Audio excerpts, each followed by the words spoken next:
Hi, St. Mary's Grade School. This is Russell Medley here with some professional development on People First Language. First, we need to define what People First Language is. People First Language puts the person before the disability and describes what a person has, not who a person is. 1 in 4 people have some form of a disability, whether physical or cognitive, etc.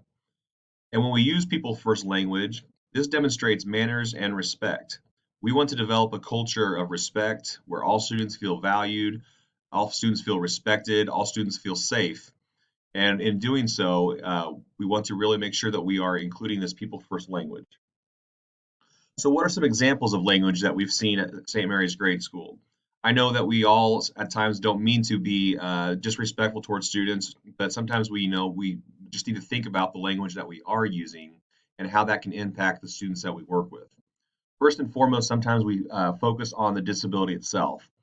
So we make statements such as, "We have a new student coming Monday who is Downs." So here we have just to really focus on the disability itself and not who the student is, where they come from, anything about that student.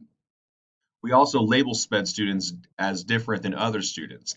And so we use words such as them or they, where we kind of show that divide or split from our SPED students to the other general population.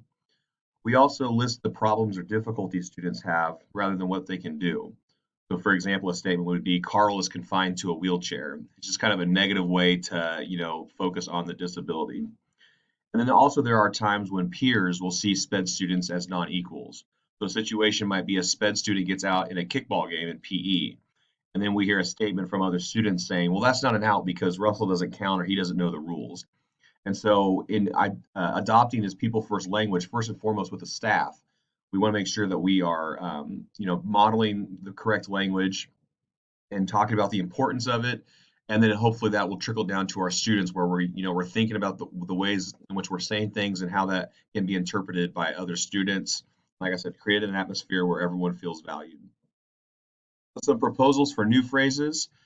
First and foremost, we want to list the needs rather than the problems. So, for example, a bad statement would be Sarah has a problem with keeping up with her peers.